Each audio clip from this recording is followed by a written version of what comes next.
ఒక మాటలో చెప్పండి 420 కూడా అన్నారు. దేశంలో హైయెస్ట్ పర్ క్యాపిటల్ తలసరి ఆదాయం వచ్చే రాష్ట్రం తెలంగాణ రాష్ట్రం. దానికి కారణం హైదరాబాద్ పడింది. అదే సమయంలో ఇల్లులు పడిపోతున్నాయి.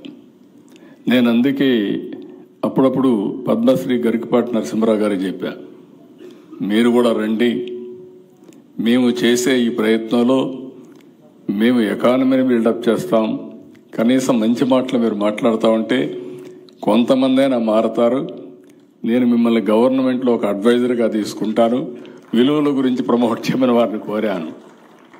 వారు అతి సున్నితంగా ఈ గవర్నమెంట్ అంటే నాకు కుదరదు, నా పనిదే నేను చేసుకుంటున్నాను, నన్ను వదిలిపెట్టమని అంటే మిమ్మల్ని వదిలిపెడతాం, కానీ మీలాంటి వాళ్ళు మంచిని బతికించాలంటే మళ్ళా 10 మంది కలవాల్సిన అవసరం ఉంది, విలువలతో కూడిన సమాజం కావాలంటే మనం ముందుకు పోవాల్సిన అవసరం ఉందని వారికి చెప్పాను. యశ్వంత్జీ గారు చెప్పింది ఒకటి గుర్తుపెట్టుకోవాలి, భారతదేశం మహోన్నతమైన దేశం. ప్రపంచంలో కుటుంబ వ్యవస్థ ఉండే ఏకైక దేశం భారతదేశం. ఈ విషయం మీరందరూ గుర్తుపెట్టుకోవాల్సిన అవసరం ఉంది. వేరే సంస్కృతులు చూస్తే భార్యాభర్త కాంట్రాక్ట్, తండ్రి కొడుకు అప్పిస్తాడు, కొడుకు తండ్రికి అప్పిస్తాడు, ఇద్దరు కూడా లెక్కలు రాసుకుంటారు, తప్పకుండా తిరిగి పే చేయాలి. కానీ భారతదేశంలో కొడుకు ఎంత పెద్దవాడైనా సరే ఎప్పటికప్పుడు తండ్రి మాట వింటానే ఉంటాడు, మెంటరింగ్ చేస్తానే ఉంటారు.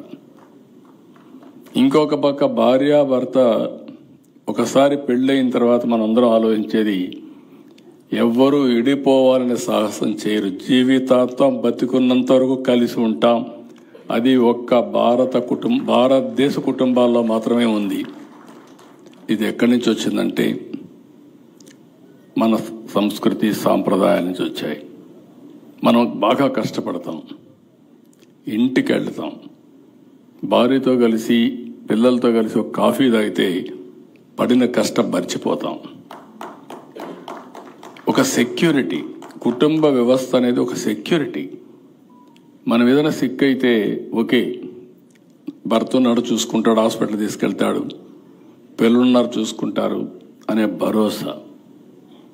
ఏది జరిగినా కూడా కుటుంబ వ్యవస్థ అనేది ఒక సెక్యూరిటీ ఇస్తుంది.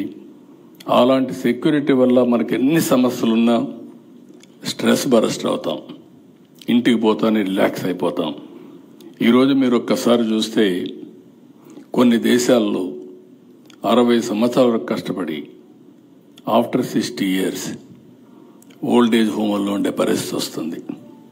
కానీ భారతదేశంలో ఓల్డ్ ఏజ్ హోమ్ అనే సమస్య లేకుండా పిల్లలు, కుటుంబ సభ్యులు అందరూ కలిసి ఉండే ఏకైక వ్యవస్థ అది భారత వ్యవస్థ. ఇది ప్రపంచంలో ఎక్కడా లేనటువంటి గొప్ప వారసత్వ సంపద. ఈ సంపదని కలిసి ముందుకు తీసుకుపోవాల్సిన అవసరం ఉంది. ఇటీవల కాలంలో మనం కూడా కొంచెం మారిపోతున్నాం, ఎక్కువ మెటీరియలిస్ట్. నా ఆలోచన ఒకటే, నేను రాజీ పడడం లేదు. హైదరాబాద్లో మీరు చూస్తే హైటెక్ సిటీ, ఐటీ. ఇప్పుడు నేను మాట్లాడేది క్వాంటమ్ వ్యాలీ, ఆర్టిఫిషియల్ ఇంటెలిజెన్స్.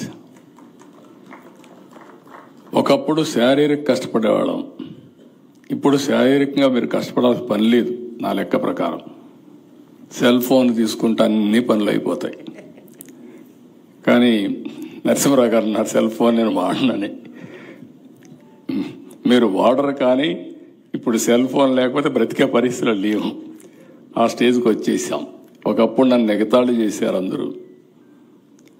ఒకప్పుడు ఇండియాలో సెల్ ఫోన్స్ ఉండేటివి కాదు, చైనాలో సెల్ ఫోన్స్ అప్పుడే పెద్ద ఎత్తున రెవల్యూషన్ వచ్చింది. ప్రపంచం మొత్తం సెల్ ఫోన్లు వచ్చాయి. మన దగ్గర బిఎస్ఎన్ఎల్ ఒక కంపెనీ ఉండేది, ఇప్పుడు కూడా ఉంది, government of India public sector company. అప్పట్లో మాన్యువల్ ఎక్స్చేంజెస్ మనవన్నీ. ఏదైనా ఫోన్ కావాలంటే కొంతమందికే డబ్బులు ఉండే వాళ్ళకే ఫోన్లు ఉండేవి, ఊరికి ఒకటి ఉండేది, పెద్ద పెద్ద వాళ్ళకే ఫోన్లు ఉండేటివి. ఆ ఫోన్లు కూడా బుక్ చేస్తే మామూలుగా రావు. లైట్నింగ్ కాల్ ఒకటి ఉండేది. లైట్నింగ్ కాల్ అంటే మామూలు రేటు కంటే 10 times ఎక్కువ ఉంటుంది. అది బుక్ చేసుకుంటే ఇస్తారనేది అనుకునేవాళ్ళం. అది కూడా వారం 10 రోజులు అయ్యేది. ఎవడన్నా ఎక్స్చేంజ్లో పరిచయం ఉంటే మాత్రం డైరెక్ట్గా కనెక్ట్ చేసేవాడు ఆ రోజులు. అప్పట్లో నేను సెల్ ఫోన్ల కోసం మాట్లాడుతూ ఉంటే అందరూ నన్ను ఎగతాళి చేశారు.